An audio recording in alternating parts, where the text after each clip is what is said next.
मैं राहुल सर आपके सामने फिर एक सौर क्लास लेकर हाजिर हूँ। तो आप लोग सभी लोग जल्दी जल्दी जुड़ जाइए और इस सेशन को अच्छा बनाइए और सभी लोगों में शेयर कीजिए, तो और सभी लोग जल्दी जल्दी जुड़ने की कोशिश करिए। तो हम पहला क्वेश्चन देखते हैं।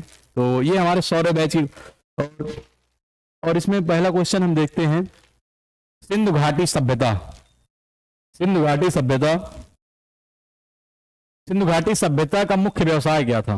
जो सिंधु घाटी सभ्यता थी उसका मुख्य व्यवसाय, मुझे लगता है कलर चेंज कर लेना चाहिए ना, कलर चेंज कर लेना चाहिए ना।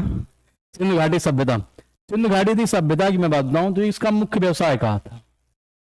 इसका मुख्य व्यवसाय कृषि था। और कृषि में किसकी खेती की जाती थी? तो गेहूं, गेहूं, गेहूं, जौ, कपास, चावल और केला की खेती होती थी। केला की खेती होती थी कहां पे? सिंधु घाटी सभ्यता। सिंधु घाटी सभ्यता कब से कब थी? इसे कांस्य युगीन सभ्यता भी बोलते हैं, कांस्य युगीन सभ्यता बोलते हैं, कांस्य युगीन सभ्यता बोलते हैं। इसे हड़प्पा सभ्यता भी बोलते हैं, सभ्यता बोलते हैं। इसका जो एग्जैक्ट डेट है वो 1750 से 2350 मिलती है। 2350 ईस्वी, 1750 से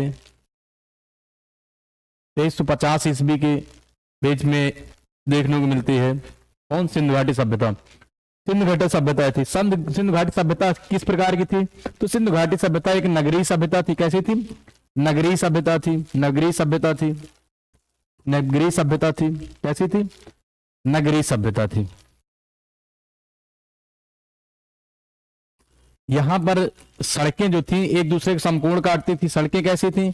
एक दूसरे को समकोण पे काटती थी। सड़कें कैसी थी? एक दूसरे को समकोण में काटती थी। अगला क्वेश्चन देखते हैं। प्राचीन प्राचीन प्राचीन हिंदू विधि, विधि मतलब कानून, विधि का मतलब क्या होता है? कानून होता है, कानून, कानूनी किताब या कानूनी किताब, कानूनी किताब कौन थी? तो प्राचीन हिंदू विधि का लेखक किसको कहा जाता है? जिसकी मनुस्मृति, मनुस्मृति किसने लिखा? तो ये मनु ने लिखा था। किसने लिखा था? मनुस्मृति मनु ने लिखा। किसने लिखा था? मनुस्मृति मनु ने लिखा था।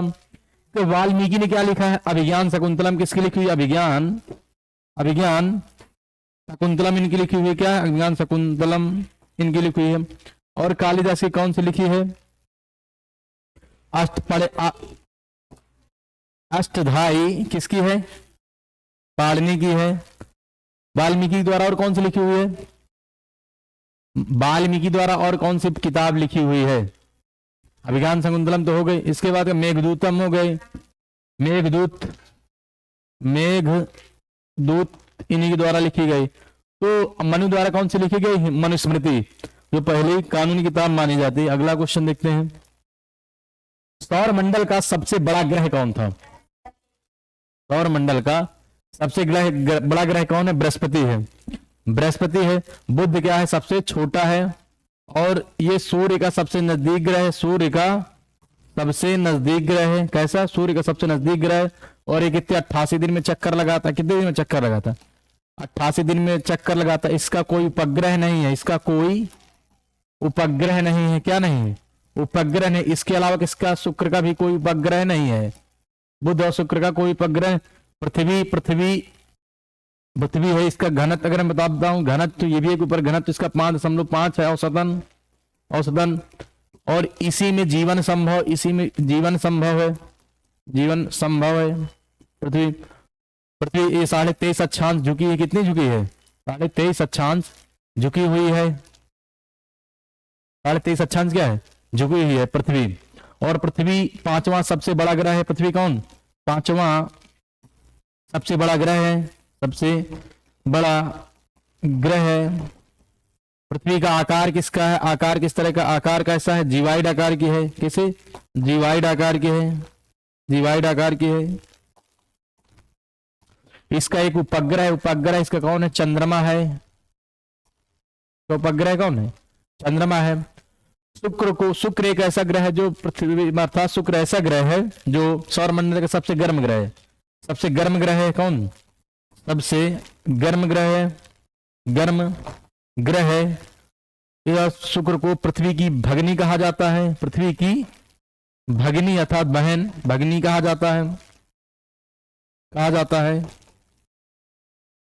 क्योंकि जो शुक्र का झुकाव है, जैसे पृथ्वी का झुकाव 23.5 अक्षांश झुकी, तो लगभग 24 से 25 अक्षांश कौन झुकी है? शुक्र भी झुका है।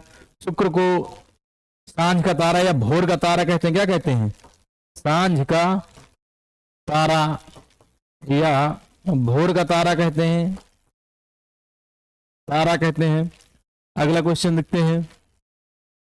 और बुध 88 दिन में चक्कर लगाता है, सबसे छोटा ग्रह भी है और सबसे नजदीक सूर्य का ग्रह भी है। स्वतंत्र भारत के प्रथम प्रधानमंत्री कौन थे? स्वतंत्र भारत के प्रथम प्रधानमंत्री कौन थे? तो जवाहरलाल नेहरू थे। कौन थे? जवाहरलाल नेहरू थे। कौन थे? जवाहरलाल नेहरू। इनका कार्यकाल, इनका जो कार्यकाल रहा है, इनका कार्यकाल, जवाहरलाल नेहरू का कार्यकाल जब ऐसे देखा तो आंतरिक तौर पर भी प्रधानमंत्री रहे। आंतरिक तौर में 1947 से, तो 1947 से आंतरिक में तो थे ही, ये आंतरिक में थे ही 1947 से 1950 तक। इसके बाद चुनाव जब 1951 में चुनाव हुए हैं, उसके बाद फिर उस चुनाव से उसके बाद 1957 तक रहे हैं।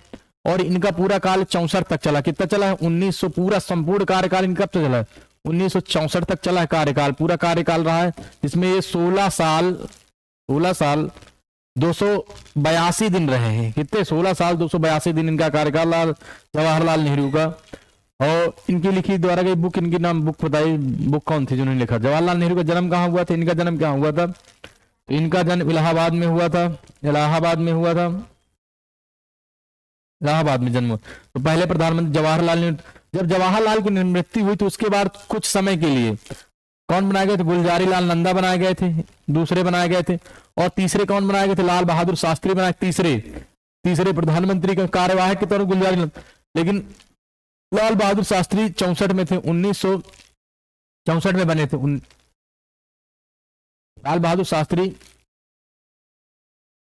1964 में प्रधानमंत्री बने थे। और इन्हीं के जब 1965 का जब दौर था, इसी समय भारत पाकिस्तान से युद्ध हुआ था, भारत पाकिस्तान युद्ध हुआ था, पाकिस्तान युद्ध हुआ था।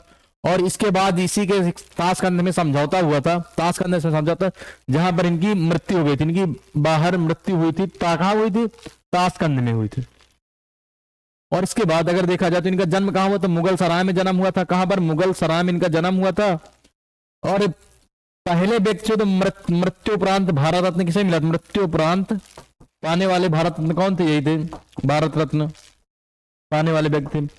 अगर इंदिरा गांधी की बात बताए तो इंदिरा गांधी भी पहले प्रथम महिला प्रधानमंत्री थी, इंडिया की प्रथम महिला प्रधानमंत्री थी। प्रथम महिला प्रधानमंत्री कौन थी? तो प्रथम महिला प्रधानमंत्री इंदिरा गांधी थी। और इंदिरा गांधी की अगर मैं बताऊं, इन्होंने ही 1975 में इन्होंने बांग्लादेश को आजाद कराया था। इन्होंने, इंदिरा गांधी ने किसको आजाद कराया था? तो बांग्लादेश को आजाद कराया था, बांग्लादेश को आजाद कराया था 1971 में। और इन्होंने ही बैंकों का राष्ट्रीयकरण किया था। इन्होंने 14 बैंकों का, प्रथम बैंकों का राष्ट्रीयकरण किया था, राष्ट्रीयकरण कराया था। राष्ट्रीयकरण किसने? इंदिरा गांधी ने राष्ट्रीयकरण कराया था। इसके अलावा इन्होंने ही नसबंदी पुरुषों की योजना लाई थी। और इसके अलावा इन्होंने ही 15 सूत्री कार्यक्रम चलाया था, 15 सूत्री कार्यक्रम चलाया था। और इन्होंने 26 जून 1975 को ही भारत में आपातकालीन लागू की थी, आपातकालीन लागू की थी। उस समय के राष्ट्रपति कौन थे? तो डॉक्टर फखरुद्दीन अली अहमद थे। कौन थे? फखरुद्दीन अली अहमद थे, अली थे। तो ये था इनका, जिनको कार्यकाल में इन्होंने जो कार्य किए हैं। अगला क्वेश्चन देखते हैं, क्या है? United national development programme. ये एक संस्था है जो बेरोजगारी कानूनी व्यवस्थाओं के लिए बनी हुई है। इसकी स्थापना, इसका नाम यूनाइटेड नेशनल डेवलपमेंट प्रोग्राम होता है। तो इसमें यहीं पे लिखा होगा यूनाइटेड नेशनल डेवलपमेंट प्रोग्राम। और यूएनडीपी इसका मुख्यालय न्यूयॉर्क में। कहां पे है? न्यूयॉर्क में। न्यूयॉर्क में है इसका मुख्यालय। इसका मुख्यालय कहाँ पे है? इसका मुख्यालय न्यूयॉर्क में है। कहाँ पे है? न्यूयॉर्क में है। और इसकी स्थापना 1965 में की गई थी। 1965 में गए। इसका फुल फॉर्म क्या था? यूनाइटेड नेशनल डेवलपमेंट प्रोग्राम होता है। और ये कानून व्यवस्था, गरीबी, स्वच्छता पर काम करती है, कार्य करती है। तो ये हो गया इसका। तो 1965 में इसकी स्थापना हुई थी। अगला क्वेश्चन,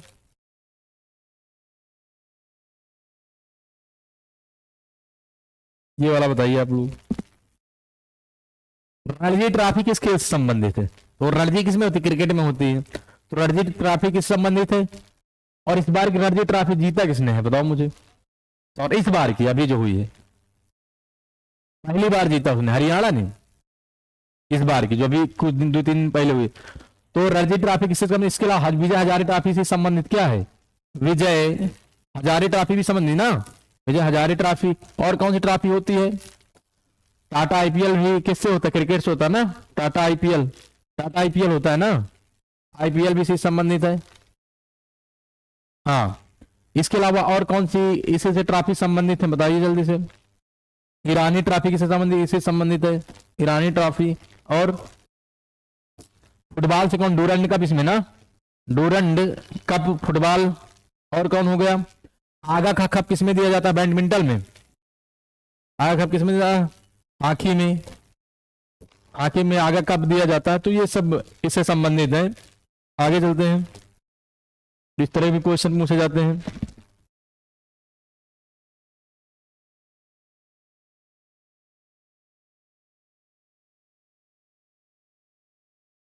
सबसे पहले भारत ने किसे प्रदान किया गया था? तो सबसे पहले अगर देखा जाए तो दिया तो 1954 में तीनों व्यक्तियों को दिया था। दिया 1954 में तीनों व्यक्तियों को दिया था, व्यक्तियों को। लेकिन अगर देखा जाए तो सबसे पहले हाथ में किसके मिला था? सबसे पहले हाथ में किसे मिला था? हाथ में किसे मिला था? तो डॉक्टर सर्वपल्ली राधाकृष्णन में। और 1924 से भारत रत्न दिए जा रहे हैं। कब से भारत रत्न दिए जा रहे हैं? और 1978 में बंद कर दिया गया था। भारत में 1978 में देना बंद कर दिया गया था। किसने? जनता सरकार ने बंद कर दिया। किसने? जनता सरकार ने बंद कर दिया था। किसने? जनता सरकार। पुनः जब इंदिरा गांधी सरकार में आई तो 1980 में जब कौन सरकार है? इंदिरा गांधी। और इसने फिर 1980 में सबसे पहले किसे दिया गया? मदर टेरेसा को दिया गया था। किसको? मदर टेरेसा को दिया गया था। इसके विदेशियों में किसे किसे दिया? मदर टेरेसा तो विदेशी, लेकिन उनको नागरिकता भारत में। लेकिन अगर देखा जाए विदेशों में किसे दिया गया था? खान अब्दुल गफ्फार खान को। खान अब्दुल गफ्फार खान। और नेल्सन मंडेला, नेल्सन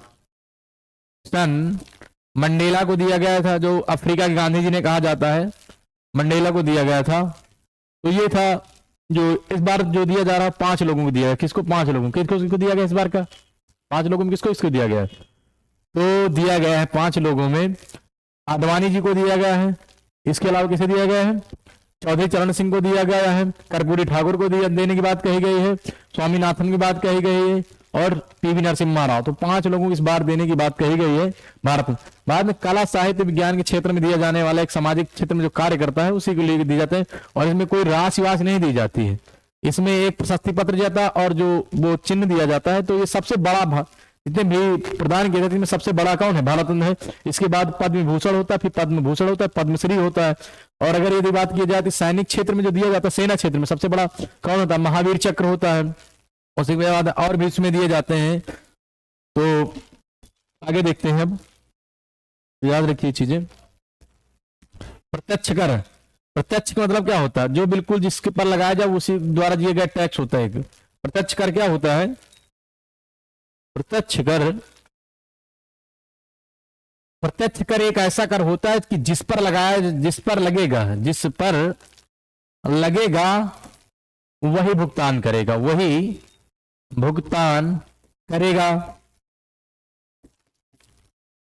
और यहां पर क्या होगा? जिस पर लगाया तो वही। जबकि जीएसटी कैसा कर है? जीएसटी जो आया है, जीएसटी गुड एंड सर्विस, ये एक अप्रत्यक्ष कर है। कैसा है? अप्रत्यक्ष कर है। अप्रत्यक्ष कैसा है? अप्रत्यक्ष कर है, अप्रत्यक्ष कर है। और भारत में कब लगा है? 1 जुलाई 2017 को लगा है। इसमें इसीलिए जिस पर जैसे किसी आप होटल में जाते हैं और आप खाना खाते हैं तो लगना तो किसके ऊपर लगा था? होटल वाले का, लेकिन अंततः ये लगा होटल वाले के ऊपर था। लेकिन जैसे आप रोटी खरीदेंगे, कुछ भी खरीदेंगे या ब्रेड मक्खन कुछ खरीदेंगे तो उसमें जब आप पर्ची आएगी, आपकी बिल आएगा, उसमें नीचे जीएसटी सही लिखा रहता है। तो जीएसटी का अप्रत्यक्ष कर। और सबसे पहले जीएसटी कहाँ लगा था? तो फ्रांस में, फ्रांस देशों में 1954 में। कब लगा था? 1954 में लगा था। और भारत में सबसे पहले जीएसटी कहाँ लगा था? भारत में सबसे पहले जीएसटी कहाँ पे लगा? तो असम में लगा था, असम में लगा था। सबसे बाद में जीएसटी कहाँ भारत में लगा था? जम्मू कश्मीर। सबसे बाद में कहाँ लगा था? तो जम्मू कश्मीर में लगा था, जम्मू कश्मीर में लगा था। जीएसटी, जीएसटी जो होती है तो जीएसटी में जो जीएसटी नंबर होता है 15 अंक का होता है। कितना? 15 अंक का नंबर होता है जीएसटी में। कैसा? कितने अंक? 15 अंक का नंबर होता है। और जीएसटी की अगर मैं बात बताऊं तो जीएसटी में कौन सी समिति ने सिफारिश की? सर्वप्रथम किसने की? कौन समिति? जीएसटी की सर्वप्रथम किसने, कौन समिति ने सिफारिश की थी जीएसटी के लिए? केलकर समिति ने। सबसे पहले केलकर समिति ने कहा था, केलकर, ये पेपर में आया था, केलकर समिति, समिति। तो ये था। आगे देखते हैं।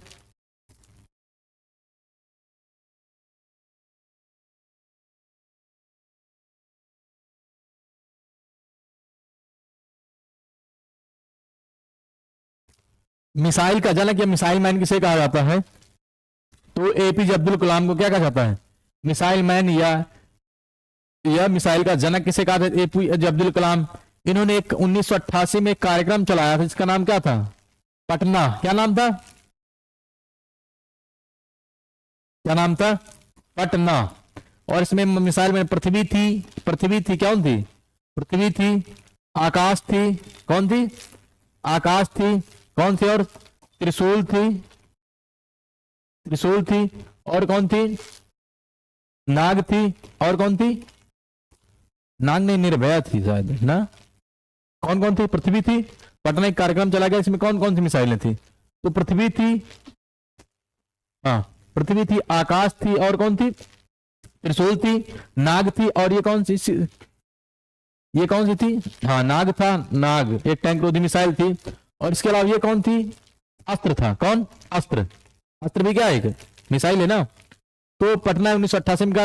और एपीजे अब्दुल कलाम को मिसाइल का जन्मदाता कहा। तो एपीजे अब्दुल कलाम तो मिसाइल मैन थे, इसके अलावा राष्ट्रपति भी रह चुके हैं। क्या रह चुके हैं? राष्ट्रपति थे वे, और एक लेखक भी थे। वो लेखक भी, उन्होंने बहुत सी किताबें भी लिखी हैं। डॉक्टर राजेंद्र प्रसाद पहले राष्ट्रपति थे। ये क्या थे? राष्ट्रपति थे। डॉक्टर राजेंद्र प्रसाद पहले, जवाहरलाल नेहरू पहले पीएम थे। सरदार वल्लभ भाई पहले गृह मंत्री थे। क्या थे? गृह मंत्री थे। बात समझ में आई? अगला क्वेश्चन देखते हैं।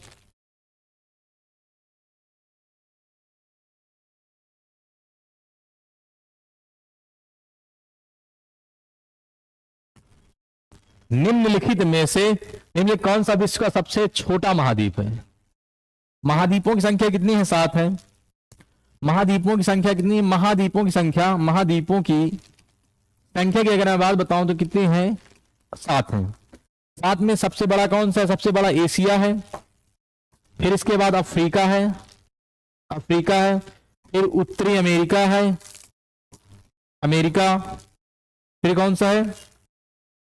दक्षिणी अमेरिका है, दक्षिणी अमेरिका। इसके बाद है अंटार्कटिका, अंटार्कटिका, अंटार्कटिका महाद्वीप। इसके बाद कौन सा? यूरोप है। फिर 7वां कौन सा है? ऑस्ट्रेलिया है। ऑस्ट्रेलिया, तो यहां पर क्या हो जाएगा? ऑस्ट्रेलिया हो जाएगा। इसे प्यासी भूमि का देश कहते हैं, इसे प्यासी भूमि का महाद्वीप कहते हैं, प्यासी भूमि का महाद्वीप कहते हैं, महाद्वीप कहते हैं। यूरोप को खेल का मैदान कहते हैं, खेल का मैदान, मैदान। इसे पक्षियों का महाद्वीप कहते हैं, पक्षियों का महाद्वीप कहते हैं। और अंटार्कटिका क्या कहते हैं? बर्फ का महाद्वीप, बर्फ का महाद्वीप। तो ये था। आगे चलते हैं। ये क्वेश्चन आप बताइए।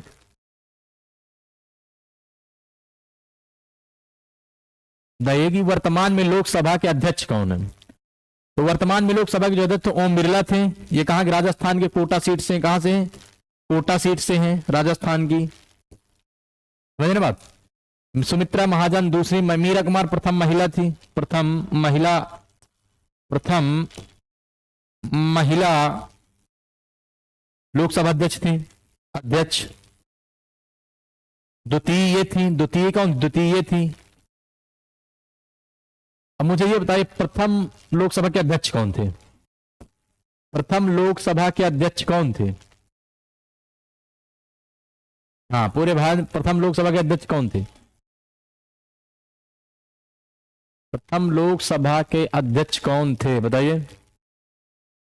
लोकसभा के प्रथम अध्यक्ष कौन थे। 1950 में 1951 में चुनाव हुआ था, तो कौन बनाए गए थे प्रथम लोकसभा के अध्यक्ष, कोई बताएगा। कमेंट करके आप बता सकते हैं, कमेंट करके आप बता सकते हैं कौन थे, बताइए। प्रथम लोकसभा के अध्यक्ष कौन थे, प्रथम लोकसभा के अध्यक्ष कौन थे, बताइए। प्रथम लोकसभा के अध्यक्ष कौन थे, बताइए। प्रथम लोकसभा के अध्यक्ष कौन थे। वर्तमान में लोकसभा के अध्यक्ष कौन है, तो ओम बिरला है, चलो है। वर्तमान में तो ओम बिरला है, कोटा सीट से। इसके पहले कौन थे, सुमित्रा महाजन भी रह चुकी, उनकी मान लो डेथ हो गई। इसके बाद मीरा कुमार थी, मीरा कुमार प्रथम महिला अध्यक्ष। लेकिन मैं पूछ रहा हूं हाँ, जीवी मावलंकर थे 1957। तो प्रथम कौन थे, प्रथम कौन थे, जीवी मावलंकर थे, जीवी मावलंकर लंकर थे। हाँ, 52 56 चुनाव 52 में तब गठन हुआ, जीवी मावलंकर थे। अगला देखते हैं,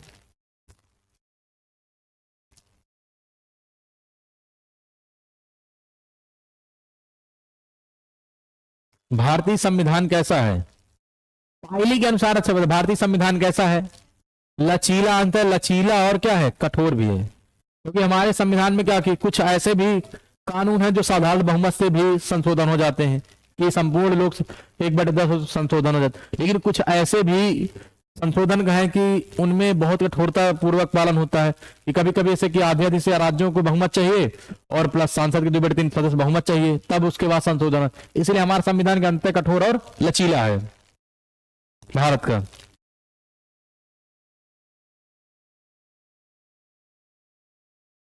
संयुक्त राष्ट्र संघ की स्थापना, कमेंट करके बस संयुक्त राष्ट्र संघ की स्थापना कब हुई थी, और जब संयुक्त राष्ट्र संघ की स्थापना उस समय देशों की संख्या कितनी थी। जब संयुक्त राष्ट्र संघ देश सदस्य, संयुक्त राष्ट्र संघ की स्थापना कब हुई थी, पहले ये बताइए आप, कब हुई संयुक्त राष्ट्र संघ की। संयुक्त राष्ट्र दिवस कब मनाया जाता है, संयुक्त है, बताइए। ये 45 में 24 अक्टूबर क्या मनाया जाता है, यूएन दिवस मनाया जाता ना। तो कब स्थापना हुई, 24 अक्टूबर 1948 की।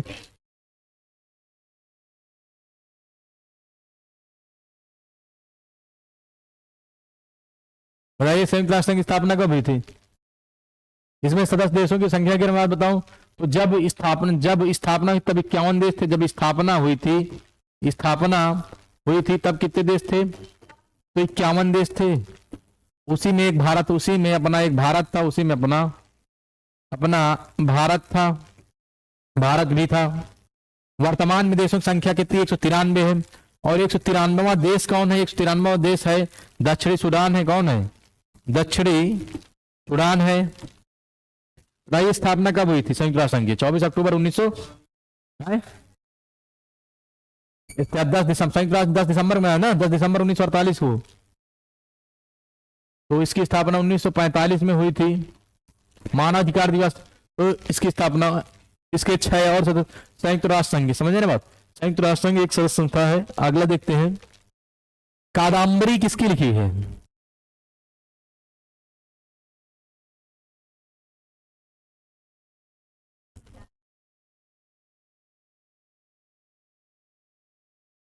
कादम्बरी एक पुस्तक है जिसकी लिखी हुई है, उनका नाम क्या है, कादम्बरी है बाण भट्ट की। अब मुझे बताइए फिरदौसी और सूरदास और कबीरदास की लिखी बुक के नाम बता दीजिए।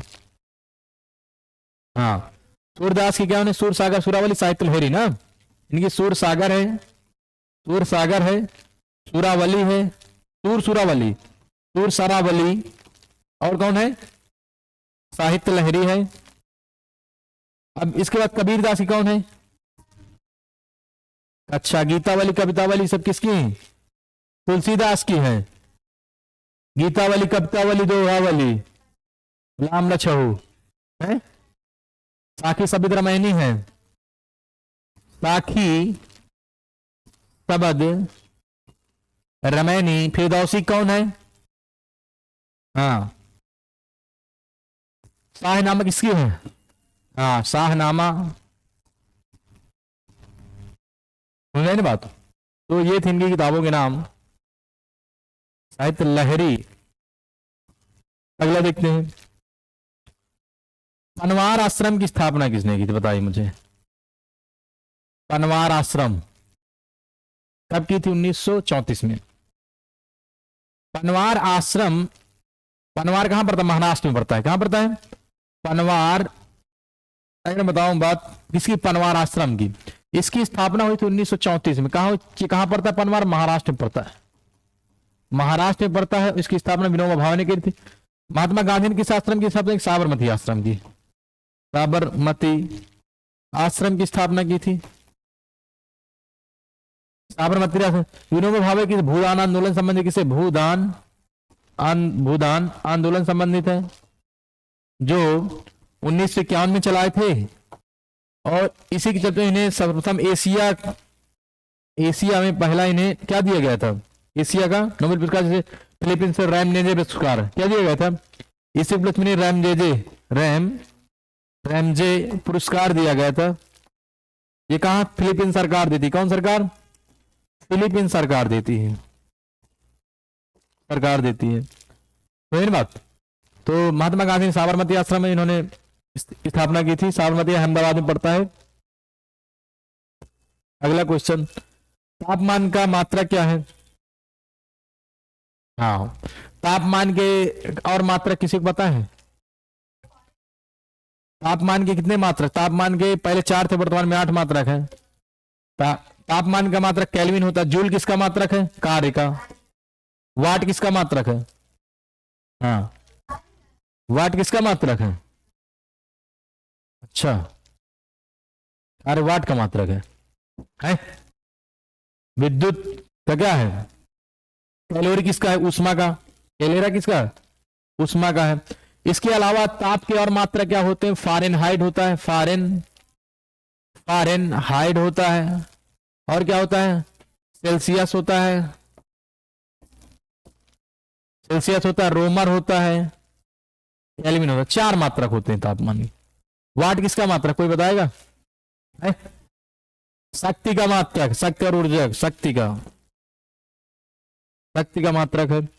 कैलोरी ऊष्मा का मात्रक होता है। और जल में एक भी कैलोरी नहीं होती है। जल में 0 कैलोरी होती है एनर्जी। जो केला आप खाते हैं उसमें 16 होती है। हाँ, वो तो शहद में सबसे ज्यादा क्या होती है? हाँ, शहद। हाँ, जबकि सबसे वसा सबसे ज्यादा घी में होता है। और इसके अलावा अगर मैं बात बताऊं तो काजू में बहुत ज्यादा एनर्जी। बात, इसलिए आगे चलते हैं।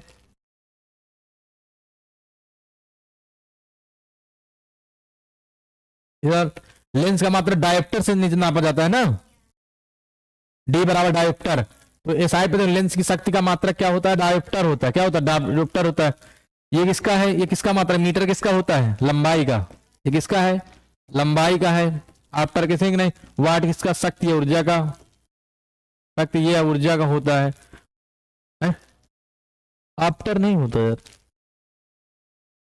अब ये मुझे बताइए, पढ़ा होगा तुमने टी बराबर 2 पाई अंडर रूट L अपान जी, आवर्तकाल, पेंडुलम कक्षा 10 में। हाँ, तो 1 सेकंड में पेंडुलम समय का आवर्तकाल कितना होता है? 2 सेकंड होता है। इसलिए आपने पढ़ा होगा 2 बराबर 2 पाई अंडर रूट L अपान जी पढ़ा होगा। इसमें जब आप लंबाई होती है, ये क्या जी का मान होता है। यहाँ भाई आप क्या रखेंगे? लंबाई रखेंगे, नीचे क्या करेंगे? जी का मान रखेंगे। 9.8 या रखते हैं, 10 रखते हैं, जहां दिया होता है। हाँ, तो कभी कभी जो भी दिया हो, तो इसके लिए 2 सेकंड हो जाएगा। आगे चलते हैं।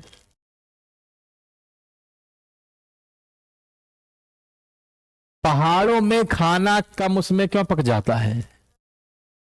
हाँ, कुकर में खाना क्यों, क्योंकि वो क्या होता है, क्या बढ़ा देता है, दाब और टेम्परेचर बढ़ा देता है, कौन, कुकर। इसीलिए कुकर में दाल जल्दी पक जाती है। तो यहाँ पहाड़ों पर पानी का तापमान की तो उबलने क्यों लगता है, क्योंकि 100 सेंटीग्रेड से क्या होता है, कम पर उबलता है, इसलिए ये ऑप्शन ये हो जाएगा यहाँ पर। तो पहाड़ों पे कभी कभी पूछ लेता है।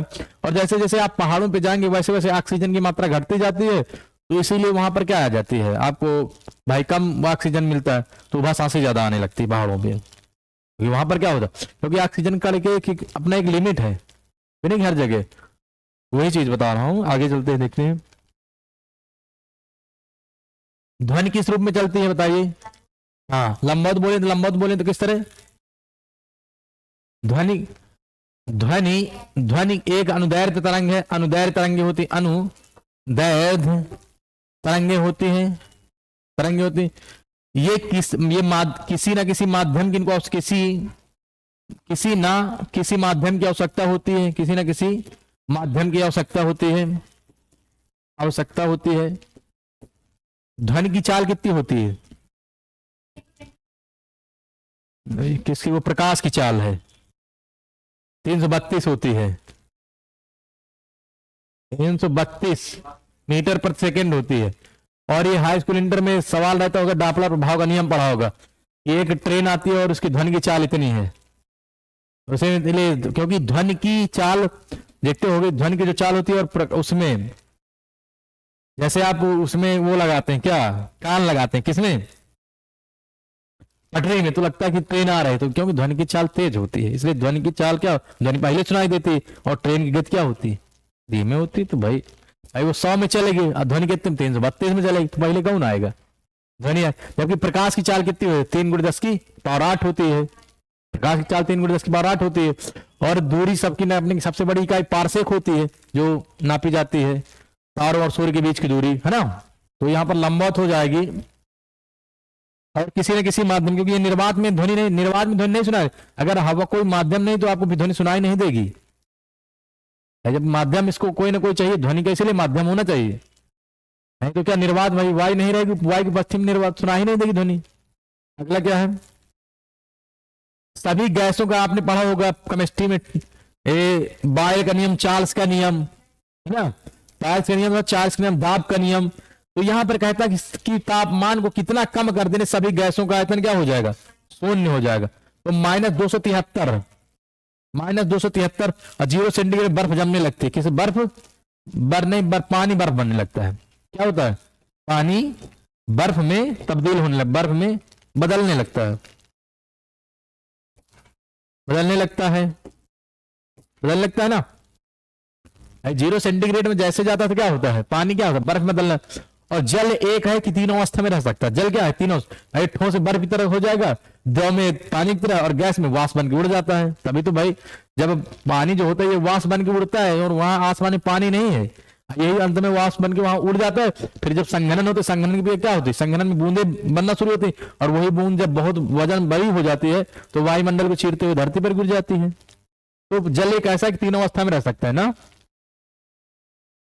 अगला बताइए, ये मुझे बताइए कि नाइट्रोजन चक्र में कौन कौन भाग लेते हैं। अमोनिया, नाइट्रेट, नाइट्रेट और अमोनिया, NH3, तो ये दोनों हो जाएंगे, क्योंकि नाइट्रीकरण विनाइट्रीकरण, तो ये क्या दोनों होते हैं। जो मतलब कि वायुमंडल में जो नाइट्रोजन होता है, पेड़ पौधे जो वायुमंडल से नाइट्रोजन किस रूप में ग्रहण करते हैं, तो भाई डायरेक्ट तो आप नाइट्रोजन तो नहीं ग्रहण करते हैं, ये क्या करते हैं, नाइट्रोजन एक प्रक्रिया में, भाई नाइट्रोजन से जड़ जाते हैं, जड़ के पास क्या जाते हैं, जड़ों के पास जो नाइट्रोजन जमा हो जाता है पेड़ों में। आप कभी कभी उसके चने के पेड़ उखाड़ देंगे तो नीचे गोली गोली गठी गाठी बनी रहती है, वो नाइट्रोजन ही संचित रहता है। मूंग के पेड़ उखाड़ तो दालों में, इसलिए दालों के जो पेड़ होते हैं उसकी जड़ में नाइट्रोजन बहुत संचित रहता है, समझे ना बात। तो यहां पर क्या दोनों हो जाएगा। अगला क्वेश्चन, बेकिंग सोडा का नाम आप सुने ना होगा ना, NaHCO3 होता है, सोडियम बाइकार्बोनेट होता है। इसका सूत्र, बेकिंग सोडा का क्या नाम है, इसका नाम सोडियम बाइकार्बोनेट, इसका सूत्र NaHCO3 होता है, जबकि इसका सूत्र Na2CO3 होता है। किसका होता है, Na2CO3, और इसका NaCl होता है ना, NaCl होता है, और इसका क्या होता है, NaOH होता है, सोडियम हाइड्रोक्साइड, समझ रहे बात। तो यहाँ ऑप्शन क्या, सोडियम बाइकार्बोनेट हो जाएगा। वात्या भट्टी का नाम आपने सुना होगा, कक्षा 10-11 में पढ़ाया गया वात्या भट्टी।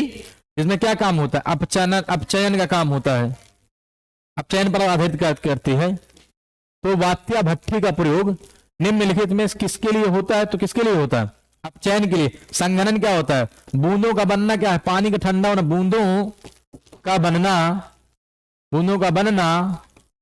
और इसके अलावा क्या होता है, पानी ठंडा होना, पानी गगरी में ठंडा होना।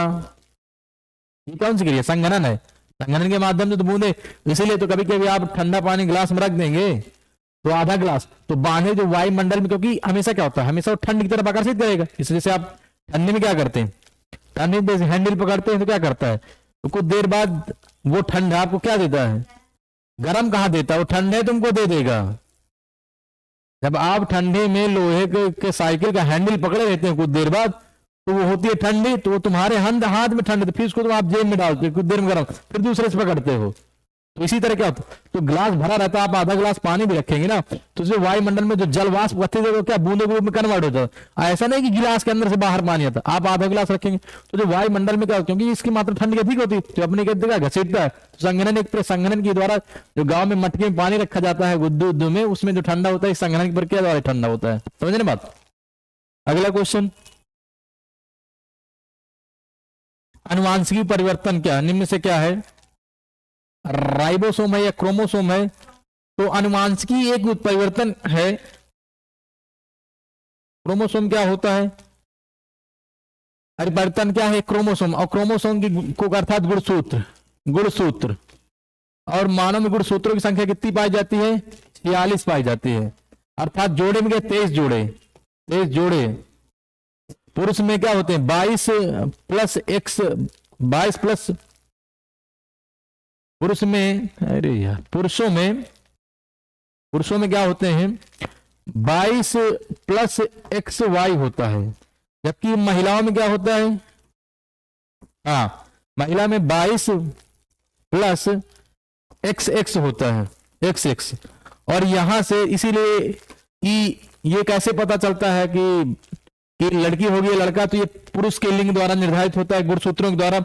अगर यहां से Y आया और यहां से X आया तो क्या होगा, ये यहां पर लड़का होगा। अगर इधरों से X आया और इधरों से X आया तो फिर क्या हो जाएगा, लड़के हो जाएगी। और वांशिक सबसे प्रथम मेंडलीव ने, और मेंडलीव कह रहा हूं, किसने मटर के दाने में प्रयोग किया था, जॉन मेंडल जो थे उन्होंने किया था। ब्रिगेडियर जॉन मेंडल थे, उन्होंने उसका प्रयोग किया था। कैसे, तो उसे बताते हैं कि हाइट वाले, कम हाइट वाले के अनुवांशिक लक्षण होते हैं, है ना। क्रोमोसोम होते हैं जिसके ओंठ कटे वटे रहते हैं, कभी कभी देखा होगा ना, तलुआ कटा कभी ओंठ कटा। तो बहुत लोग कहते हैं कि शंकर जी ने त्रिशूल दाग दिया, ऐसा कुछ नहीं होता, वो एक रोग होता है, डाउन सिंड्रोम, पटाव सिंड्रोम, है ना। तो प्रवीण सर जी जहां भी हो जल्दी उपस्थित हो जाए क्लास लेने के लिए। आप लोग सभी लोग बने रहिए क्लास में।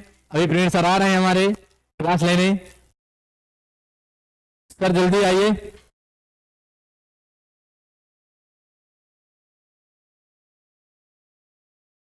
आगे बताएंगे डीएनए का फुल फॉर्म, आरएनए का न्यूक्लिक एसिड हो गया या राइबोन्यूक्लिक एसिड हो गया। अगला बताया डीएनए और आरएनए के बारे में मैंने आपको डिटेल से बता दिया है, ठीक है। डीएनए और आरएनए के बारे में मैंने आपको पहली क्लास में डिटेल से बताया था।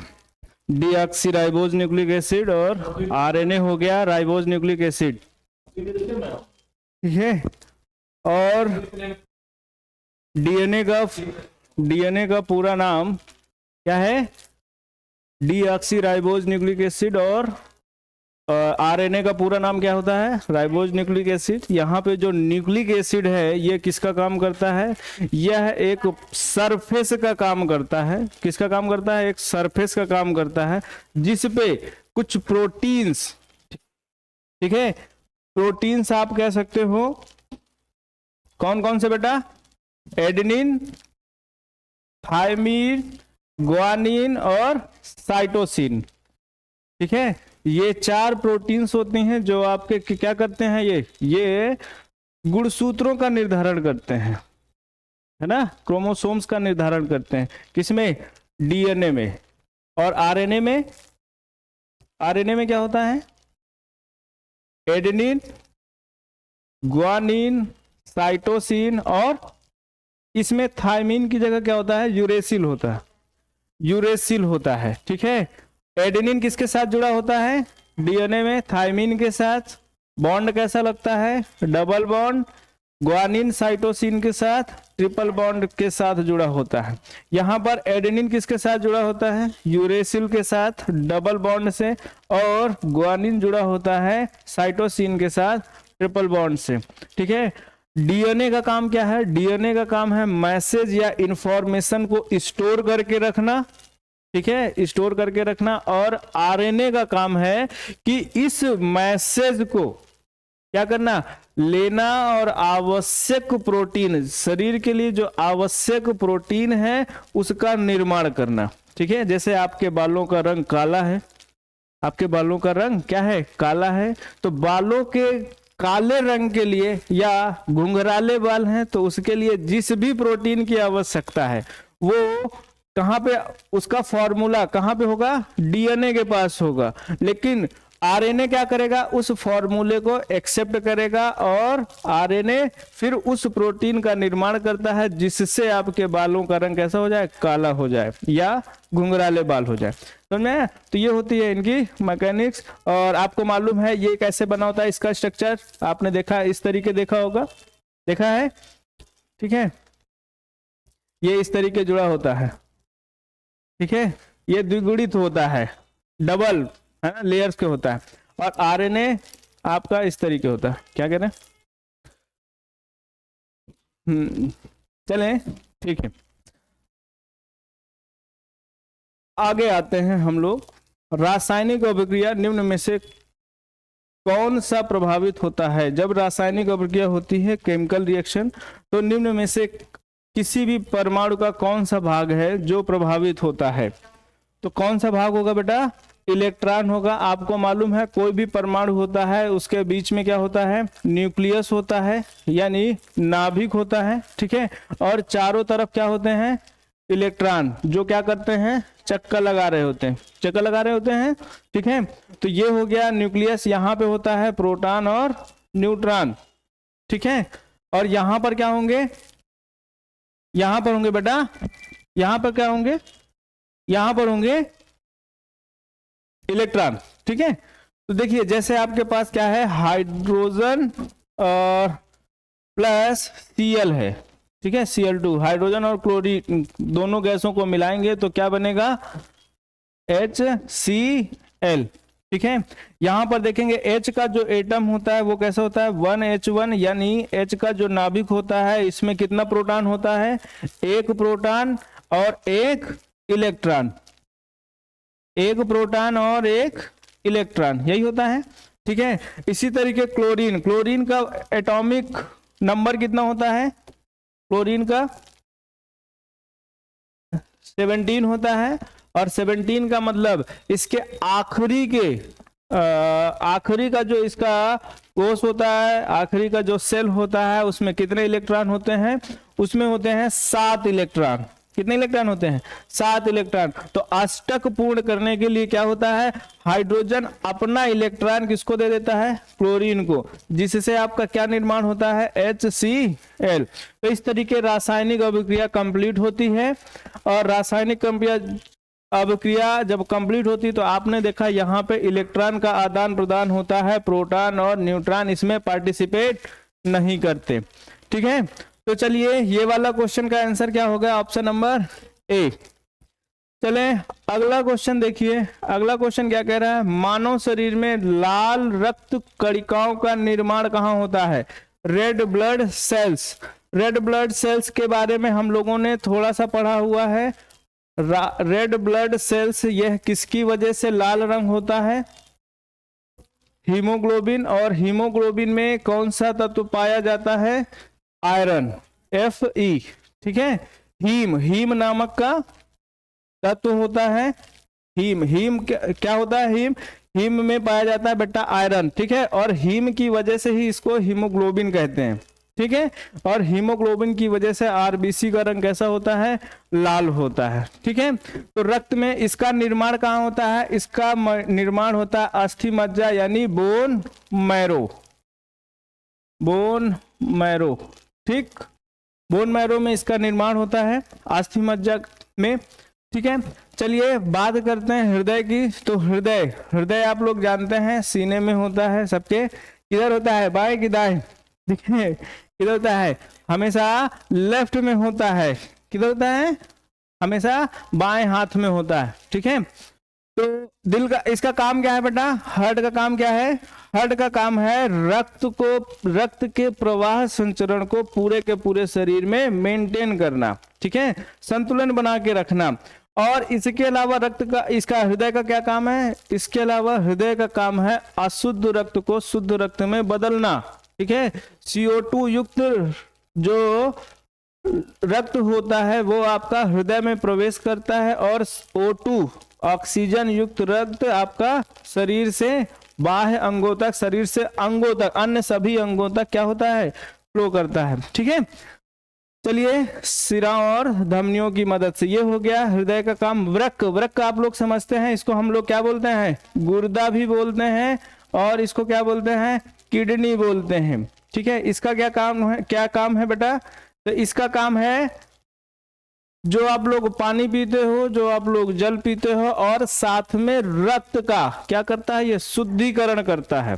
क्या करता है, शुद्धिकरण करता है, प्यूरिफिकेशन करता है। ठीक है, जो रक्त, जो पानी में आपके मिनरल्स मिले होते हैं, जो ब्लड में आपका, ठीक है, जो मिनरल्स आपके जाते हैं ब्लड के माध्यम से, तो उनके क्या करता है, ये उनको कंट्रोल करता है। ठीक है, जैसे ब्लड है, किसी का ब्लड पतला होता है, किसी का ब्लड गाढ़ा होता है, तो इसका भी कंट्रोल कौन करता है, किडनी करती है, वृक्क करती है। ठीक है, आपके शरीर के अंदर एसिडिटी और बेसिक नेचर का, इसका कंट्रोल भी कौन करता है, वृक्क करता है या किडनी करती है। ठीक है, शरीर को अगर ज्यादा एसिड की जरूरत होती है तो क्या करेगा, ये जो भी आपने खाना खाया है, जो भी आपने भोजन किया है, उससे एसिड को निकाल के रक्त में प्रवाहित कर देगी। ठीक है, और अगर आपको एसिड कम चाहिए, बेस ज्यादा चाहिए, तो क्या करेगा, ये जितना एसिड होगा रक्त का उसको खींच लेगा, समझ में आया, और शोषित कर देगा। बाकी बाद में रक्त के माध्यम से जहां पे एसिड की जरूरत है वहां तक पहुंचा दिया जाएगा। ठीक है, तो फेफड़े का काम आप लोग जानते हो, फेफड़े, फेफड़े का कार्य किसमें आता है बेटा, श्वसन क्रिया में, श्वसन क्रिया में आता है। फेफड़े क्या करते हैं बेटा, फेफड़ों की मदद से जब फेफड़े पंप करते हैं, सिकुड़ते हैं और फैलते हैं, तो ऐसे में हम लोग क्या करते हैं, CO2 गैस का उत्सर्जन करते हैं, और ऑक्सीजन को क्या करते हैं, ग्रहण करते हैं, अवशोषण करते हैं। ठीक है, इनहेल करते हैं, समझ आया। तो फेफड़े का काम है जो आप लोग श्वसन क्रिया है, श्वसन क्रिया में पार्टिसिपेट करना। ठीक, चले बेटा आगे चलते हैं। लिखा है प्रकाश संश्लेषण में हरे पौधों द्वारा कौन सी गैस छोड़ी जाती है, तो हाँ, कौन सी गैस छोड़ी जाती है, ऑक्सीजन छोड़ी जाती है। ठीक है, प्रकाश संश्लेषण में क्या हो, किस किस चीज की जरूरत पड़ती है, तो प्रकाश संश्लेषण में बेटा कार्बन डाइऑक्साइड चाहिए CO2, इसमें कार्बन डाइऑक्साइड पेड़ पौधे ग्रहण करते हैं, साथ में पानी आपको चाहिए, और न्यूट्रिशन चाहिए, जो पेड़ पौधे कहां से लेते हैं, जलवाष्प जड़ों से लेते हैं और मिट्टी से लेते हैं। ठीक है, इसके अलावा क्लोरोफिल, ठीक है, जिन भी पौधों में क्लोरोफिल पाया जाता है, क्या वही पेड़ पौधे प्रकाश संश्लेषण कर पाते हैं, हाँ। ठीक है, पत्तियों में पाया जाता है, और पत्तियों में ही तो प्रकाश संश्लेषण की प्रक्रिया होती है। तो जहां पे क्या है, क्लोरोफिल उपस्थित होगा, प्रकाश संश्लेषण क्रिया आपकी वहीं पर संपन्न होगी। और इसके अलावा यहाँ पे सूर्य का प्रकाश भी चाहिए। ठीक, प्रकाश संश्लेषण, तो कार्बन डाइऑक्साइड ग्रहण करेंगे और ऑक्सीजन क्या करेंगे, रिलीज करेंगे। नाइट्रोजन, नाइट्रोजन आप लोग समझते हैं, नाइट्रोजन सबसे ज्यादा नाइट्रोजनी जो उर्वरक होता है हम लोग किसमें डालते हैं, दलहनी फलों में दलहनी फसलों में डालते हैं, जैसे दाल हो गई, जैसे चना हो गई, ठीक है। यहाँ पर हम लोग नाइट्रोजन बेस उर्वरक का ज्यादा इस्तेमाल करते हैं, ठीक है। जलवाष्प आपका क्या होता है, H2O, ठीक है। तो ये चीज आप लोग याद रखिएगा, H2O पेड़ पौधे ग्रहण करते हैं और वाष्पीकरण से कुछ जलवाष्प बाहर भी जाती है, लेकिन प्रकाश संश्लेषण में क्या होता है, हम लोग मेन जो आपका तत्व है वो ऑक्सीजन। बताइए मानव शरीर की सबसे छोटी हड्डी स्टेपीज, कल भी आया था, मानव शरीर की सबसे छोटी हड्डी स्टेपीज, और फीमर कौन सी है, सबसे बड़ी हड्डी। ये कहाँ पाई जाती है, कान में। कान में कितनी हड्डियां होती हैं, कान में कितनी हड्डियां होती हैं, एक कान में 3 हड्डी, तो दोनों कान में कितनी हड्डी, 6 हड्डी, ठीक है। तो याद रखिएगा बेटा, कशेरुक दंड आप लोग जानते हैं, रीढ़ की हड्डी को बोलते हैं, ठीक है। कपाल हड्डी जो आपके सिर की हड्डियां होती हैं, इनको क्या बोलते हैं, कपाल हड्डी। चलिए आगे चलते हैं। नेक्स्ट क्वेश्चन है, मानव शरीर में उरोस्थि जानते हैं क्या होता है बेटा, उरोस्थि को क्या बोलते हैं, स्टर्नम। और स्टर्नम आप देखते हैं आपके शरीर की यह सबसे मजबूत हड्डी है, आपके शरीर की, हमारे शरीर की सबसे मजबूत हड्डी कौन सी होती है, उरोस्थि कहाँ पाई जाती है, तो उरोस्थि पाई जाती है छाती में सामने, ये जो इतनी रहती है, ठीक है, गले से लेके कहाँ तक, नीचे यहाँ तक, ठीक है, सीने तक। ये जो मेन हड्डी है मजबूत हड्डी होती है, और इसका काम क्या होता है, इसका काम होता है सामने से जो पसलियां हैं इनको क्या देता है, ये बेस प्रदान करता है, ठीक है। इस तरीके सामने से पसलियां आके किसमें जुड़ी होती हैं, उरोस्थि में, ठीक है, स्टर्नम में। ये हड्डी आपकी इस तरीके होती है, ठीक है। ये सबसे मजबूत हड्डी है पूरे शरीर की, ठीक। और कुछ हड्डियां आपकी, कुछ पसलियां आपकी तैरती हुई पसलियां होती हैं, क्यों बेटा, इनको बोलते हैं फ्लोटिंग रिब्स, ठीक है। कितने प्रकार की होती हैं, चलिए बेटा ये हो गई उरोस्थि समझ में आया है, ये उरोस्थि हो गई। चलिए बेटा कपाल आप लोग समझते हैं, खोपड़ी, छाती आप लोग समझते हैं, छाती ये पसलियों की बात की है, ठीक है। यहाँ पे छाती में कहाँ पाई जाती है, तो बेटा ये छाती में ही पाई जाती है, ठीक है। जांघ में कौन सी हड्डी पाई जाती है, फीमर, ठीक है। और यहाँ पर आप लोगों ने जानते होंगे श्रोणी मेखला नितंब, ठीक है। अंश मेखला कहाँ पे होती है, कंधों पे, अंश मेखला यहाँ पर, और श्रोणी मेखला आपकी कमर के नीचे भाग में। चले बेटा अगला क्वेश्चन शुरुआत कीजिए बेटा, यहां से शुरू होती है आपकी रीजनिंग। चलिए जल्दी से शुरू करते हैं। एक परिवार में कितने व्यक्ति हैं, एक व्यक्ति और इनकी पत्नी, ठीक है। चलिए ये वाइफ हो गई। इसके बाद इनके कितने लड़के, 4 लड़के, 1 2 3 और 4, ये 4 लड़के और इन सब की क्या है, वाइफ है, ठीक। अभी इन सभी जितने 4 लड़के हैं उसके बच्चों के परिवार में प्रत्येक को कितने, 4 लड़के और 4 लड़कियां, यानी 8 इनकी संतानें हो गई, 4 बॉयज और 4 गर्ल्स, ठीक है। 4 बॉयज और 4 गर्ल्स, ठीक है।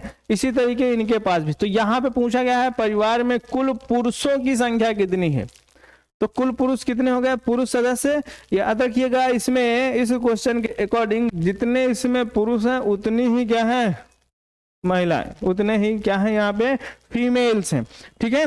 तो कितने पुरुष दिख रहे हैं आपको, देखो एक तो सबसे पहले यही हो गए, दूसरे इनके 4 लड़के कितने हो गए टोटल, ये हो गए 5, कितने हो गए यहाँ तक 5 हो गए। अब यहाँ पे देखिए 4 इनके लड़के, 4 इनके, 4 इसी तरीके इनके, 4 इनके, कितने हो गए 16, ये हो गए लड़के। तो 16 5 कितने हो गए 21।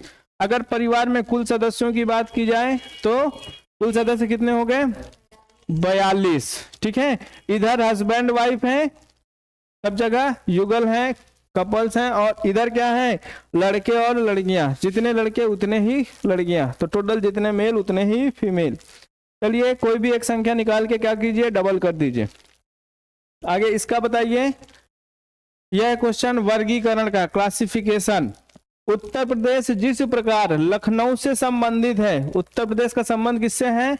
लखनऊ से, उसी प्रकार उत्तराखंड का संबंध किससे होगा? ऑप्शन गलत दिए हैं इसमें। ठीक है, ऑप्शन इसका हो गया, चलिए, मसूरी, देहरादून, हरिद्वार, काठगोदाम। चलिए चार ऑप्शन में से सही ऑप्शन पे टिक कीजिए, ए, बी, सी और डी। कौन सा है? B number. ठीक है, और सही आंसर है देहरादून। सही आंसर क्या है? देहरादून। ठीक, चलें आगे। निम्नलिखित अक्षर श्रृंखला में अगला अक्षर क्या होगा? निम्नलिखित अक्षर श्रृंखला में अगला अक्षर क्या होने वाला है? बताएं बेटा इसका आंसर। इसका आंसर महेंद्र, इसका आंसर बताएं। हाँ जी, 13। कितना होगा? देखें, सबसे पहले क्या है? ये 5 आपके लिए यूजलेस हैं, ये 5 का कोई भी रोल नहीं है। ठीक है, यहाँ पे 7 से बढ़ के कितना हो गया? 9, 9 से बढ़ के कितना हो गया? 11, और आप हर बार देख रहे हो कितना बढ़ा? 2 बढ़ा, तो यहाँ पे भी 2 बढ़ेगा, 13। कितना हो जाएगा? 13। अरे चले बेटा, इसका आंसर होगा 13। ठीक, चले अगला क्वेश्चन देखते हैं। इस क्वेश्चन का आंसर बताए। एलिफेंट को जिस तरीके हम क्या लिख सकते हैं? ENAHPELE।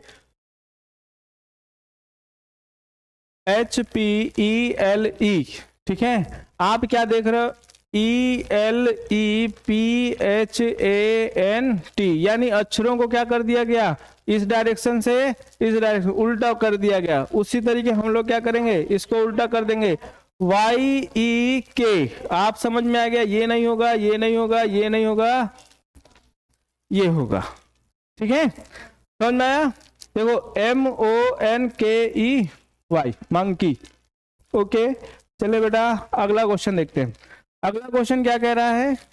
निम्नलिखित विकल्पों में से भिन्न शब्द को चुनिए। निम्नलिखित विकल्पों में से भिन्न शब्द को चुनिए। आपको मालूम है उत्तर प्रदेश, मध्य प्रदेश और आंध्र प्रदेश, ये सभी क्या है? सभी आपके भारत के अंदर के स्टेट हैं, राज्य हैं, जबकि दक्षिण प्रदेश ऐसा कोई भी स्टेट नहीं है, कोई भी राज्य नहीं है। तो ये वाला अब क्या हो गया? भिन्न हो गया। चलिए अगला क्वेश्चन। अब ये तो मैथ का सेगमेंट शुरू हो गया। ठीक है, मैथ के सेगमेंट में क्वेश्चन बताया जल्दी से। क्वेश्चन नंबर 20 क्या कह रहा है? 20 से छोटी अभाज्य संख्याएं कितनी हैं? 20 से छोटी अभाज्य संख्याएं कितनी हैं?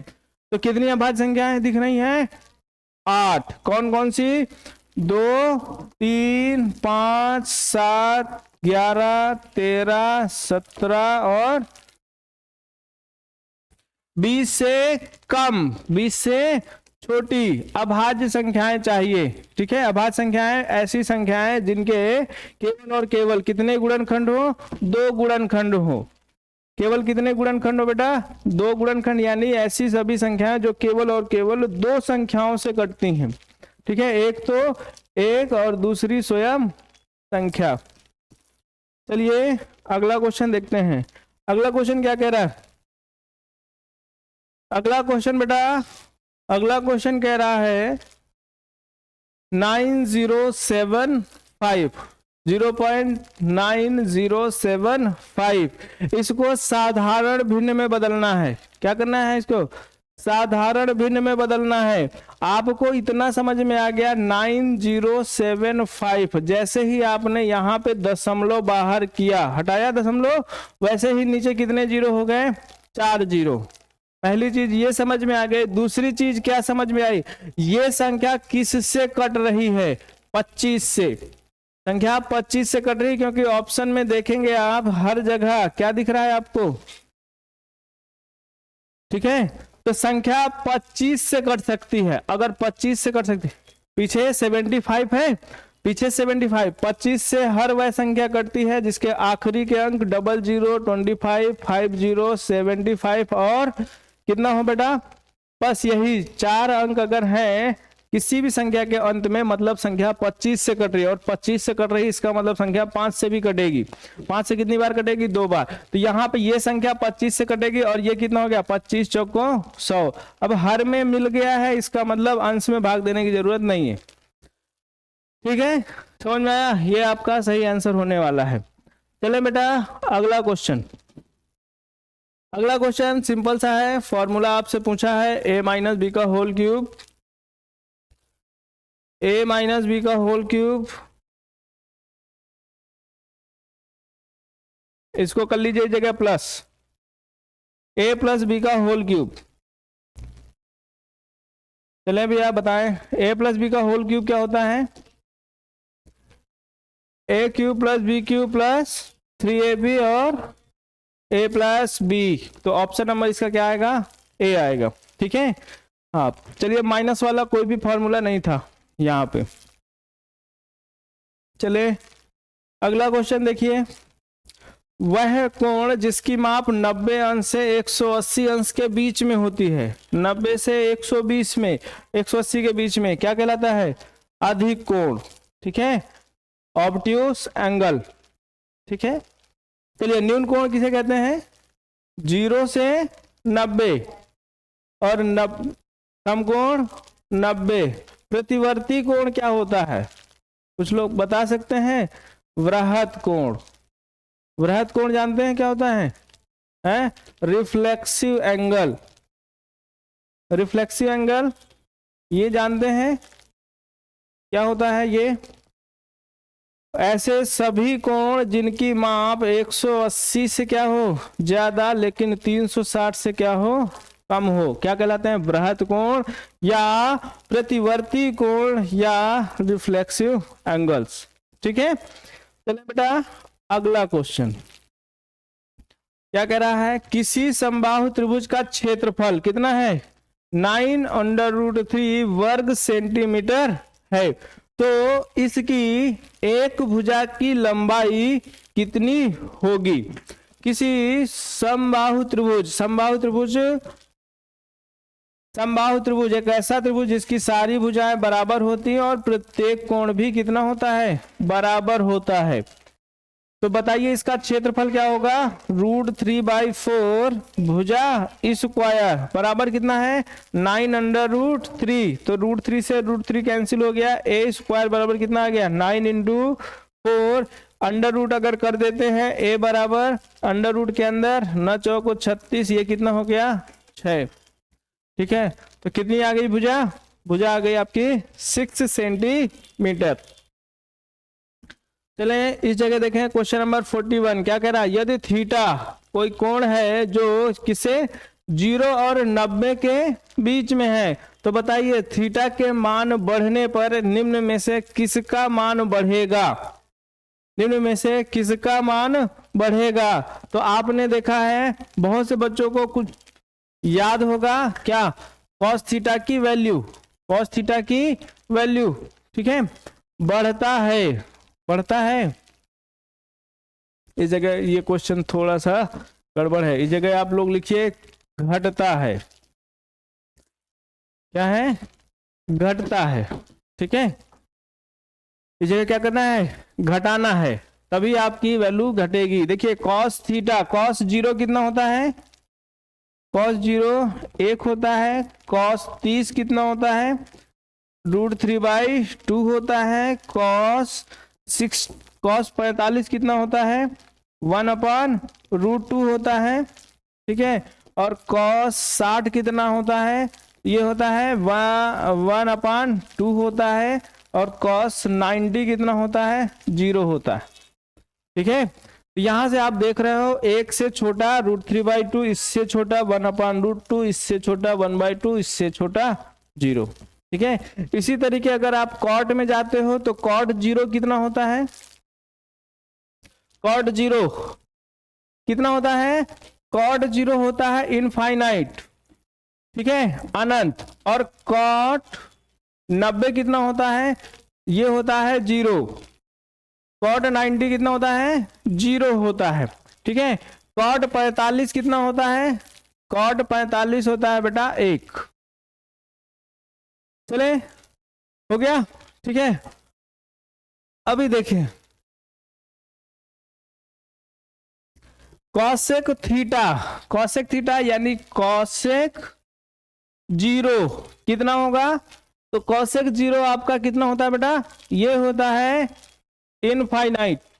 ठीक है, कॉसेक 30 ये कितना होगा? 2। कॉसेक 45 ये कितना होगा? √2। कॉसेक 60 ये कितना होगा? 2/√3। कॉसेक 90 ये कितना होगा? कॉसेक 90 ये कितना होगा बेटा? ये होगा 1। ठीक है, तो ये कुछ वैल्यूज हैं जो आपने पढ़ी होंगी, जो आपने पढ़ रखी होंगी, और ये आपको याद भी होना चाहिए। ठीक है, तो यहाँ पे हमने क्या देखा? कॉस देख रहे थे ये भी बढ़ रहा था, कॉट देख रहे थे ये भी बढ़ रहा है, देखिए घट रहा, सॉरी घट रहा, ये भी घट रहा था, ये भी घट रहा, इनफाइनाइट से कहां तक आया? 0 तक। कॉसेक आप देखोगे इनफाइनाइट से कहां तक जा रहा? 1 तक, यानी ये भी वैल्यू क्या हो रही है? घट रही है। इसका मतलब सभी की सभी वैल्यूज क्या हो रहे हैं? घट रहे हैं। अगर आप इसको इस तरीके भी समझना चाहो तो हम समझ सकते हैं। कैसे? इसके ग्राफ के माध्यम से। ग्राफ बनाना आपको आना चाहिए। अगर ग्राफ आता है तो आधे से ज्यादा क्वेश्चन आपके ग्राफ से ही हो जाते हैं संभव। ठीक है, ये आपका 0,0 ये ओरिजिन पॉइंट, यहां पे ये हमने कह दिया ये 90 डिग्री वाली है। ठीक है, और ये आपका -90 का है। ठीक है, यानी π/2।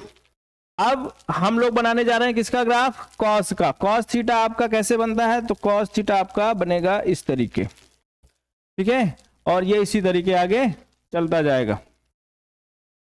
ठीक, ये हो गया कॉस थीटा का ग्राफ। अगर आप लोग कॉट का बनाना चाहते हैं तो कॉट किस तरीके बनेगा बेटा? तो कॉट आपका बनेगा, ये हो गया आपका कॉट का ग्राफ। ठीक, इसी तरीके इधर देखेंगे तो ये ऐसे कॉट का ग्राफ होगा। ठीक है, किसका ग्राफ है ये? कॉट का, कॉट थीटा का। कॉट थीटा आपका इस तरीके आपका मूव करता है। ठीक, इसके बाद कॉसेक की बात कर रहे हैं तो कॉसेक आपका किस तरीके काम करेगा, रिएक्ट करेगा?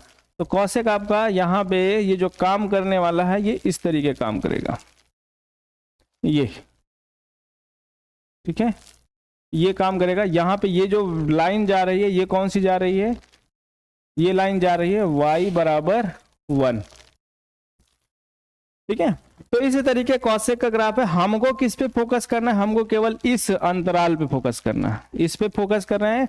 यहाँ पे देखेंगे ये क्या है? ये आपका है कॉस थीटा। देखिए घट रहा है, ग्राफ में साफ साफ समझ में आ रहा है। यहाँ पे वैल्यू ऊपर है, यहाँ पे वैल्यू नीचे है, यानी ऊपर से नीचे जा रहा है, घट रहा है। इसी तरीके हमने क्या देखा? कॉट भी देखा। अगर कॉट देखा तो ये वैल्यू ऊपर है, ये वैल्यू नीचे है, घट रहा है। इसी तरीके अगर आप बात करें किसकी? कॉसेक की, तो इधर आप देखोगे ऊपर है इनफाइनाइट से यहां तक आ रहा, 1 तक आ रहा, मतलब ये वैल्यू भी क्या हो रही है?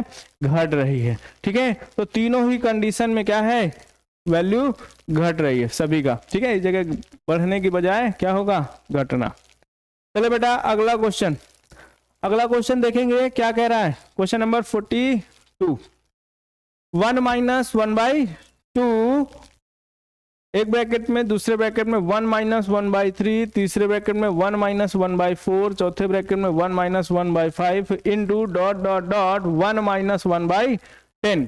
ठीक है, तो ये क्वेश्चन आप लोग देखेंगे इसका कितना आएगा बेटा? इसको जब हम सॉल्व करते हैं तो ये कितना आएगा? 1/2। इसको जब सॉल्व करेंगे कितना आएगा? 2/3। इसको जब सॉल्व करेंगे कितना आएगा 3/4। इसको जब सॉल्व करेंगे तो कितना आएगा 4/5। इसी तरीके जब लास्ट में इसको सॉल्व करेंगे तो देखेंगे कितना आएगा बेटा 9/10। 9/10। और जैसे ही सॉल्व कर लिया वैसे ही आपने देखा 2 से 2 खत्म, 3 से 3 खत्म, 4 से 4 खत्म, 5 से 5, 7 से 7, इसी तरीके 9 से 9। इधर क्या बचा स्टार्टिंग में 1 और इधर क्या बचा 10, यानी 1/10 आपका सही answer option number B. Option number कौन सा आएगा बी। ठीक है, तो यहां पे देखा क्वेश्चन आसान था। ठीक, चलिए बेटा इस क्वेश्चन का आंसर दीजिए जल्दी से। 6, 10, 15 का एलसीएम, 6, 10 और 15 का एलसीएम, यानी हमको वह छोटी से छोटी संख्या चाहिए जो इन तीनों से कट रही हो। वह छोटी से छोटी संख्या जो इन तीनों से कट रही है, तो हम क्या करेंगे सबसे पहले सबसे छोटी संख्या, तो 30 सबसे छोटी संख्या दी गई ऑप्शन में। ये 6 से भी कट रहा है, 10 से भी कट रहा है, 15 से भी कट रहा है, काम खत्म आंसर। ठीक है, समझ में आया। तो इस तरीके भी कर सकते हो और इस तरीके चाहो तो इस तरीके भी कर सकते हो। ये 3 है, 5 है, ये क्या है 5 है, 2 है, ये क्या है 2 है और 3 है। हमने कहा 2 देखेंगे आपको एक बार, 3 एक बार और 5 भी एक बार। कितना आ गया 3 पर 15 दूनी 30। ठीक है, समझ में आया। क्वेश्चन आसान। चले इस क्वेश्चन का आंसर बताएं।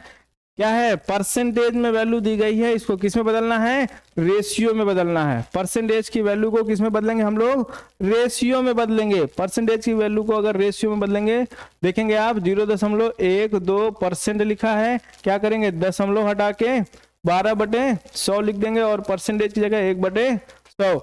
4 से काट दीजिए, 4 तियां 12, ये कितना हो गया 25। कितना आ गया 3/25, आगे 00। ठीक है, तो क्या आएगा आंसर 3/2500। 3/2500। ठीक है, समझ में आया। 3/2500 ऑप्शन नंबर सी। किसी वस्तु का क्रय मूल्य 250 रुपए और विक्रय मूल्य 300 रुपए है, तो लाभ प्रतिशत कितने का होगा। लाभ प्रतिशत का सीधा सा फॉर्मूला क्या होता है, लाभ प्रतिशत बराबर होता है लाभ बटे क्रय मूल्य, परसेंटेज में बदलने के लिए 100 का गुणा परसेंटेज का चिन्ह। ठीक है, तो लाभ देख रहे हैं आप कि जो है 250 की वस्तु है, 250 की वस्तु खरीद के 300 में बेचने पर क्या होता है, तो 250 की वस्तु को जब हम 250 में खरीदते हैं 300 में बेचते हैं तो 50 रुपये का आपको लाभ हुआ।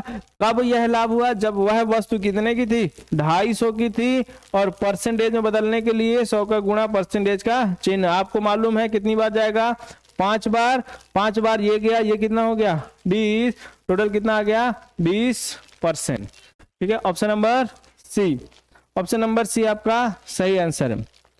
Question number 46। क्वेश्चन नंबर 46 क्या कह रहा है, प्रथम 9 अभाज्य संख्याओं का औसत क्या होगा। प्रथम 9 अभाज्य संख्याओं का औसत क्या होगा। तो प्रथम 9, इसके लिए आपको क्या निकालनी होंगी अभाज्य संख्याएं। प्रथम 9 अभाज्य संख्या, अभी थोड़ी देर पहले हमने कितनी अभाज्य संख्याएं लिखी थी, हमने 8 अभाज्य संख्याएं लिखी थी।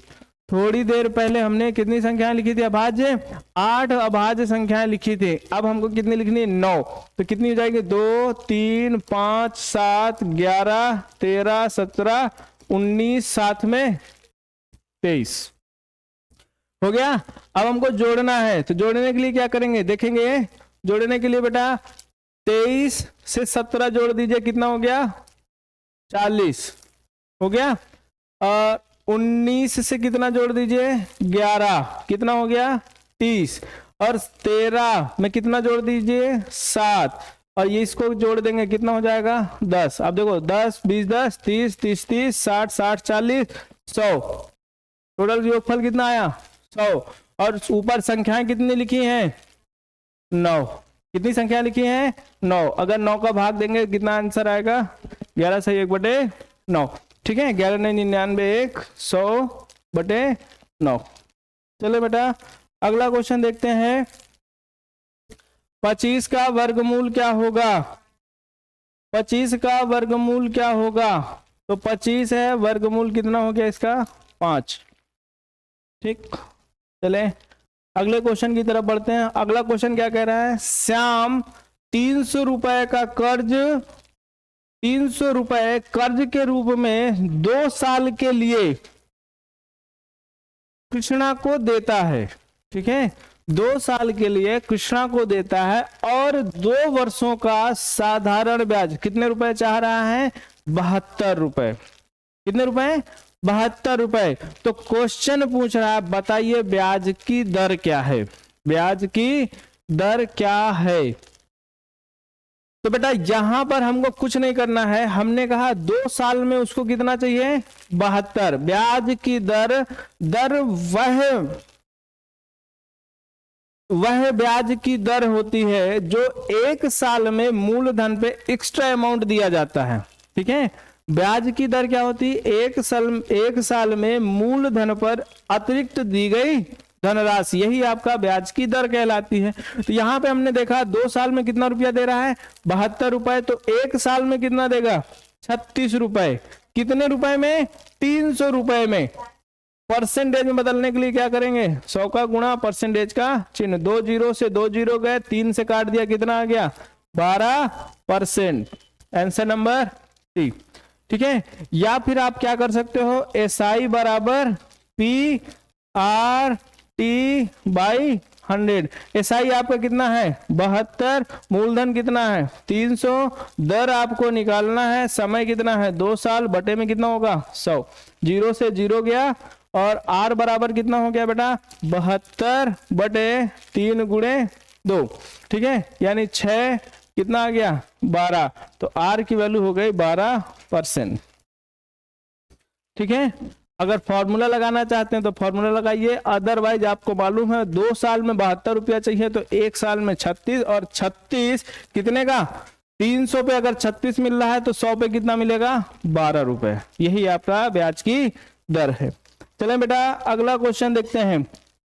अगला क्वेश्चन क्या कह रहा है? 4 और 16 के बीच का मध्य समानुपात क्या होगा? यानी मीन प्रोपोर्शन चाहिए। जब आपको मध्य समानुपात चाहिए तो 4 अनुपात क्वेश्चन मार्क समानुपात क्वेश्चन मार्क अनुपात 16, बीच बीच का गुणा यानी क्वेश्चन मार्क का स्क्वायर बराबर 4 गुणे 16, यानी क्वेश्चन मार्क आपका कितना आ गया? 16 चौको 64 बराबर 8। ठीक है, जब भी आपसे बीच वाली संख्या पूछे किनारे वालों का गुणा करके वर्गमूल निकाल लीजिए, आंसर आ गया। ठीक है, अगल बगल संख्याओं का गुणा कीजिए और वर्गमूल निकालिए, आपका आंसर। चले बेटा अगला क्वेश्चन। क्वेश्चन क्या कह रहा है? 25 मीटर प्रति सेकंड की चाल किलोमीटर प्रति घंटे की चाल में कितना होगी? ठीक है, 25 मीटर प्रति सेकंड, मीटर प्रति सेकंड में जो 25 मीटर प्रति सेकंड है इसको अगर हम किस में बदलना चाहते हैं? किलोमीटर प्रति घंटे में, तो किसका गुणा करेंगे? 18 बटे 5 का। 5 से ये कट गया कितना? 5, 18 पंजे हो गया 90 किलोमीटर प्रति घंटा। तो यहां से आपकी ये वाली क्लास क्या होती है? समाप्त होती है।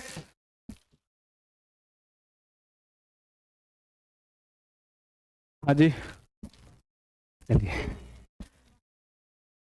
ठीक है। तो इसी तरीके आप लोग तैयारी करते रहें, बढ़िया से मेहनत करते रहें, और ठीक है आपसे फिर मिलते हैं, तब तक के लिए गुड नाइट।